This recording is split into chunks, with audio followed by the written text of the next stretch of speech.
क्या आपने कभी ऐसा सोचा है कि जो मुक्ति धाम है, जहाँ इंसान को मुक्ति दी जाती हो, वहाँ अगर कोई कभी गलती से छूट जाए तो क्या होगा?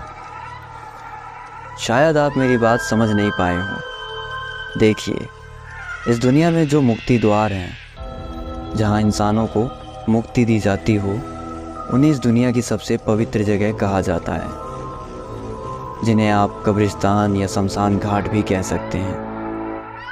लेकिन क्या हो अगर यहाँ कोई मुक्ति के लिए तो लाया जाए, लेकिन उसकी आत्मा को मुक्ति ना मिल पाए? तो सोचिए ऐसी जगह पर क्या होगा। सोचिए एक ऐसी जगह जहाँ शाम के वक्त जाना मना हो और उस जगह काम करने वाले अंधेरा होते ही वो जगह छोड़ देते हैं। आप सुन रहे हैं जेएस डायरी और स्वागत है आप सबका एक और भूतिया कहानी में। मेरा नाम है आकाश।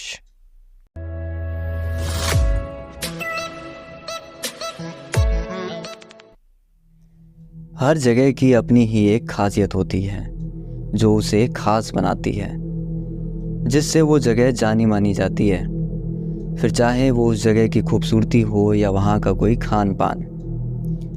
ऐसी ही जानी मानी जगहों में एक नाम शामिल है पश्चिम बंगाल के शहर कोलकाता का। बेशक शहर खूबसूरत है, लेकिन हर जगह के अपने ही कुछ काले सच होते हैं। कुछ ऐसी बातें होती है जिन पर विश्वास कर पाना बहुत मुश्किल होता है। ये कहानी ऐसे ही कोलकाता की एक शमशान भूमि की है, जहाँ की रातें अक्सर साधारण नहीं होती। यहाँ की रातें डरावनी और भयानक होती है। ये बात है आज से करीब 22 साल पहले की। कोलकाता में गंगा नदी के किनारे एक घाट हुआ करता था, जहाँ दिन में तकरीबन 2 से 4 शवों को लाया जाता था।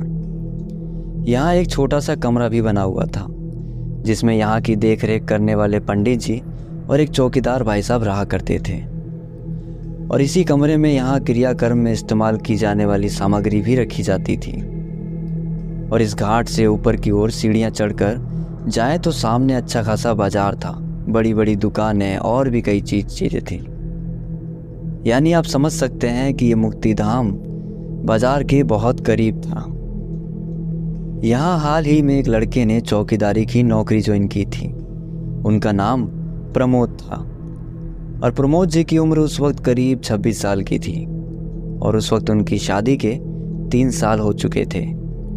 और यहाँ कोलकाता में उनकी पत्नी, उनकी माताजी और उनकी 1 साल की छोटी गुड़िया रहती थी। प्रमोद जी के यहाँ नौकरी करते करते करीब 2 से 3 महीने बीत चुके थे और यहाँ सब कुछ एकदम ठीक चल रहा था। किसी भी तरह की कोई भी भूत प्रेत जैसी घटनाएं सुनने में नहीं आई थी।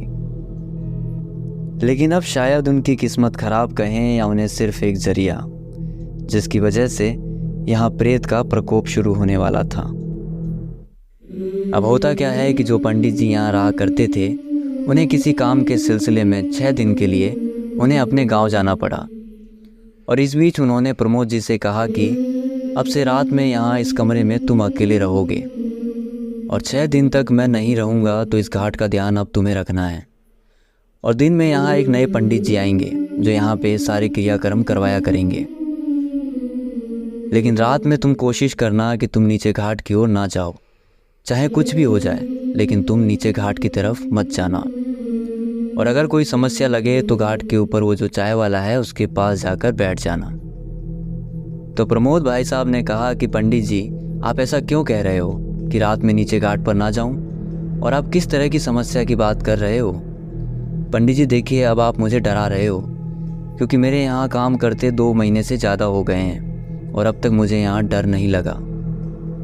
तो पंडित जी ने बात को बस ऐसे ही घुमा दिया और कहा कि अरे मैं तो बस ऐसे ही बोल रहा हूँ कि तुम रात में परेशान ना हो। सारी बातें बताकर पंडित जी अपनी यात्रा पर निकल गए। यहाँ यूँ कहूँ कि पंडित जी कुछ कहना तो चाह रहे थे, लेकिन कह नहीं पाए। प्रमोद की ज़िंदगी में एक भयानक रात की शुरुआत होने वाली थी। प्रमोद जी रोज़ाना की तरह शाम को साइकिल से अपने काम के लिए निकल गए। घाट पर पहुंचकर प्रमोद जी ने पहले घाट का एक चक्कर लगाया और फिर अपने कमरे में आकर बैठ गए। थोड़ी देर ऐसे ही बैठे रहे, फिर खाना खाया और फिर थोड़ा दिल बहलाने के लिए ऊपर चाय वाले के पास चल दिए। ये यहाँ चाय पीते पीते चाय वाले से बातें करते करते करीब रात के 11 बज चुके थे। चाय वाले ने इन्हें कहा, प्रमोद जी आज रात आप यहीं रुक जाइए, अकेले घाट पर जाकर क्या करेंगे, आप कहो तो आपका बिस्तर यहीं लगा देता हूँ। प्रमोद जी ने कहा कि नहीं भैया, अगर मैं यहाँ सो गया तो घाट की देखरेख कौन करेगा, इतना सामान रखा है, कोई आ गया तो। चाय वाले ने उन्हें कई बार समझाया लेकिन प्रमोद जी नहीं माने। चाय वाला उन्हें बताना चाहता था कि पंडित जी के बिना ये जगह काफ़ी डरावनी और भूतिया है, लेकिन चाय वाले ने इस बात का अभी जिक्र करना ठीक नहीं समझा। प्रमोद जी चाय वाली दुकान से टहलते हुए धीरे धीरे नीचे घाट की ओर बढ़ने लगे। ये अभी अपने बाहर की ओर उस कमरे के पास पहुंचे ही थे कि नीचे घाट की सीढ़ियों पर कोई बैठा नजर आया। ये कोई महिला लग रही थी जो नदी की ओर मुंह करके बैठी हुई थी। प्रमोद जी ने जब उस महिला को देखा तो वो हैरान हो गए, सोचने लगे कितनी रात में ये कौन महिला है जो ऐसी जगह पर आकर बैठी है। प्रमोद जी ने दूर से ही उस महिला को आवाज़ दी और पूछा कि कौन हो और यहाँ क्या कर रही हो इस वक्त, लेकिन सामने से इस बात का कोई जवाब नहीं मिला। प्रमोद जी अंदर अपने कमरे में टॉर्च लेकर आए और बाहर आकर टॉर्च जलाकर इधर उधर उस महिला को देखने लगे, लेकिन वहाँ कोई महिला नहीं थी। प्रमोद जी ने टॉर्च चालू करके इधर उधर उस महिला को ढूंढने की कोशिश की और खूब आवाज़ें लगाईं, लेकिन उन्हें वहाँ से उस घाट पर कोई महिला नहीं मिली। ये फिर उस जगह की ओर बढ़े जहाँ उन्हें वो महिला बैठी हुई नजर आई थी। वहाँ गए तो देखा वहाँ काले रंग के कपड़े में कुछ सामान रखा हुआ था, जिसे देख प्रमोद जी को समझ न आया कि आखिर ये कौन रख कर गया होगा। दरअसल यहाँ किसी ने टोटके का सामान रखा था, सिंदूर, नींबू और कुछ बाल, हड्डी के कुछ टुकड़े शायद। वैसे ये जो भी था तो बहुत खतरनाक, लेकिन क्या ही फर्क पड़ता है, क्या ही होता है इन सब से, सब फालतू की बातें, अंधविश्वास है, ऐसा मैं नहीं, प्रमोद जी कहते थे। प्रमोद जी को इन सब को देखकर कोई फर्क नहीं पड़ा। प्रमोद जी ने उस पूरे सामान को कपड़े समेत इकट्ठा किया और नदी में फेंक दिया। देखो, प्रमोद जी ने काम तो बहुत अच्छा किया कि इन सब चीज़ों को बहते पानी में छोड़ दिया, लेकिन ये काम इन्हें किसी और चीज़ से करना था।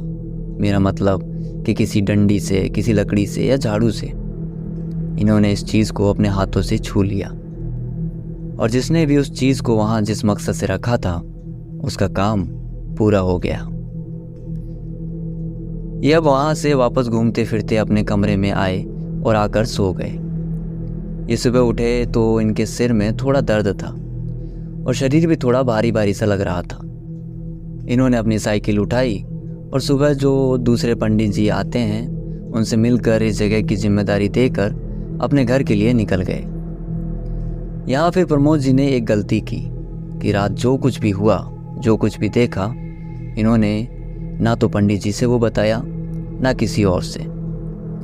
शाम हुई और प्रमोद जी शाम को 6 बजे वापस अपनी नौकरी पर चले आए। पंडित जी और बाकी के लोग भी यहाँ से अपने अपने घर की ओर चल दिए थे। प्रमोद जी की आंखें भी अब थोड़ी सी लाल लग रही थी और इस बारे में उन्हें कई लोगों ने टोक भी दिया था।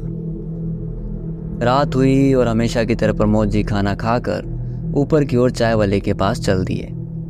कुछ देर उसके पास बैठे और फिर वापस घाट की ओर लौट आए। उन्होंने देखा कि उनके कमरे के बाहर कोई महिला बैठी है और देखने में ये वही महिला लग रही थी जिसे इन्होंने कल देखा था। ये बाहर से ही आवाज़ देते हुए उस महिला की ओर बढ़ने लगे और इन्हें आवाज़ देते हुए चाय वाले ने सुन लिया, तो चाय वाला भी थोड़ा आगे आकर देखने लगा कि ये किसे आवाज़ दे रहे हैं।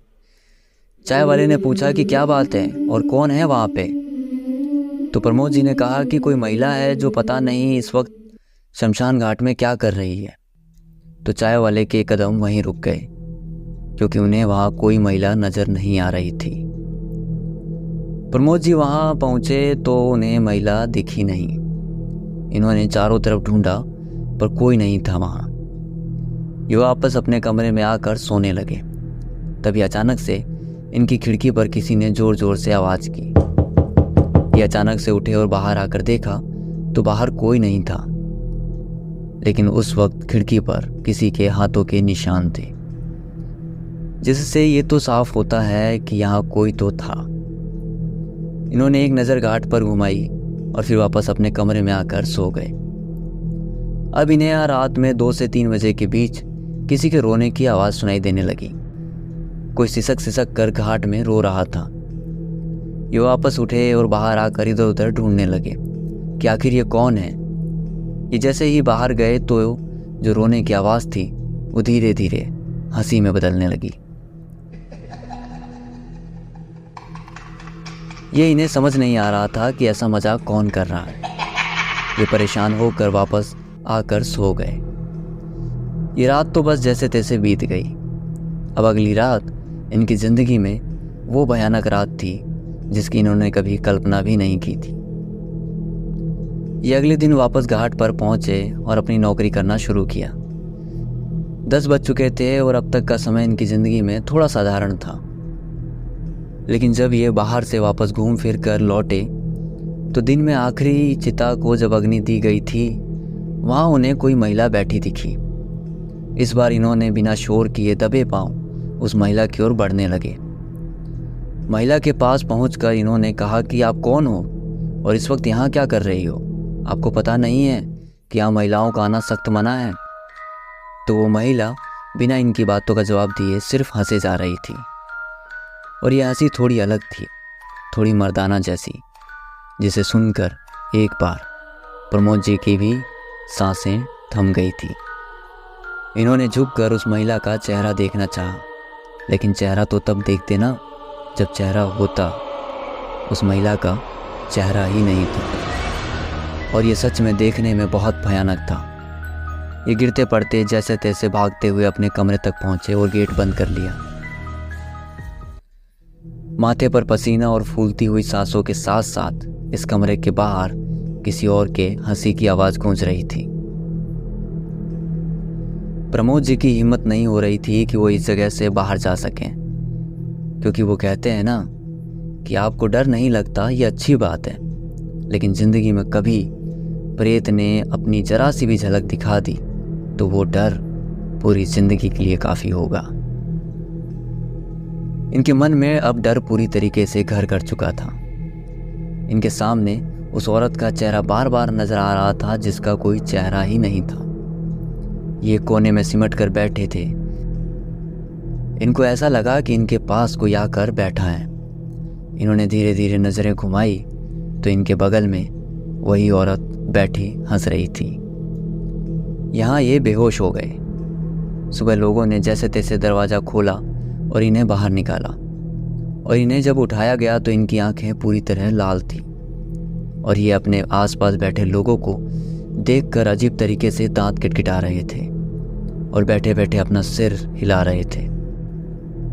इनकी ऐसी हालत देख उस कमरे में से आधे से ज़्यादा लोग बाहर चले गए थे, और होते भी क्यों ना, क्योंकि सामने प्रमोद जी के माध्यम से प्रेत खेल रहा है। जैसे तैसे इन्हें यहाँ रखा गया और इनके परिवार को बताया गया कि इन्हें किसी काम से बाहर जाना पड़ा है 2 दिन के लिए, तो 2 दिन तक प्रमोद जी घर नहीं आएंगे, क्योंकि सबको पता था कि अगर ये इस हालत में घर चले गए तो बहुत समस्या हो जाएगी। यहाँ एक पंडित जी को बुलवाया गया और इन्होंने वहीं घाट पर बैठकर प्रमोद जी का उतारा करना शुरू किया। पंडित जी अपनी क्रिया कर रहे थे और प्रमोद दीवार पर अपने नाखून खुरच रहा था, और ये इतना भयानक और दर्दनाक था कि जिसे बताने के लिए मेरे पास शब्द भी नहीं है। दीवारों पर खून के निशान और प्रमोद जी की उंगलियों के जख्म दोनों गहरे थे। यहाँ पूजा करते करते शाम के करीब 8 बज गए और खेल धीरे धीरे भयानक होता जा रहा था। पंडित जी पूजा कर रहे थे कि तभी कमरे की सारी खिड़कियां दरवाजे एक साथ बजने लगे। यहाँ जो 2-4 लोग बैठे थे अब वो भी इस कमरे से बाहर चले गए, और प्रमोद बस पंडित जी की ओर लगातार घूरते हुए देख रहा था।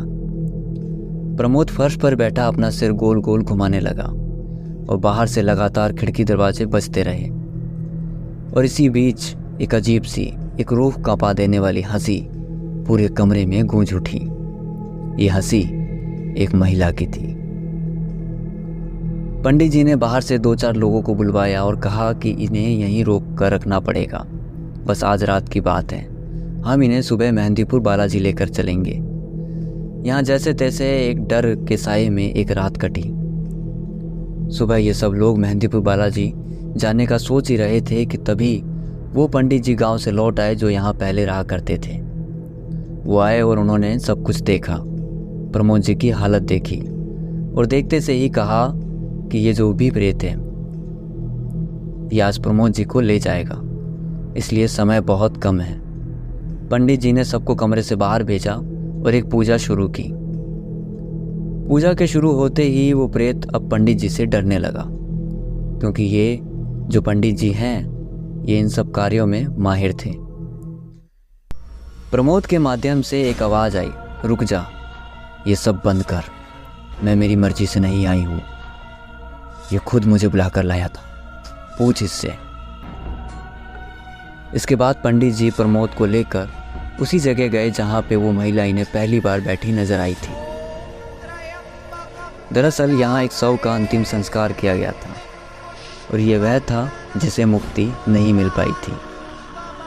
वहाँ बैठकर पंडित जी ने प्रमोद का उतारा किया और उस प्रेत को मुक्ति दिलाई। लेकिन इसके कुछ ही दिन बाद एक खबर आई कि पंडित जी इस दुनिया में नहीं रहे। ये खबर बेहद दुखद रही उन सब के लिए जो पंडित जी का मान सम्मान करते थे, उन्हें चाहते थे। पंडित जी का अंतिम संस्कार भी उसी जगह किया गया और अंतिम संस्कार के कुछ ही दिनों बाद पंडित जी को भी लोगों ने उसी जगह बैठे देखा जहां उनका अंतिम संस्कार किया गया था। इसके बाद इस जगह को शापित मानकर इस जगह को हमेशा के लिए बंद कर दिया गया और कहा जाता है कि ये जगह आज भी शापित है। आज की कहानी में सिर्फ इतना ही। ये कहानी आपको कैसी लगी हमें मैसेज या कमेंट करके ज़रूर बताइएगा और अगर कहानी पसंद आई तो इसे अपनों तक शेयर कीजिएगा। आपसे फिर मुलाकात होगी एक बार फिर एक नई कहानी या एक नए किस्से के साथ में। तब तक के लिए बने रहिए जेएस डायरी पे। मेरा नाम है आकाश।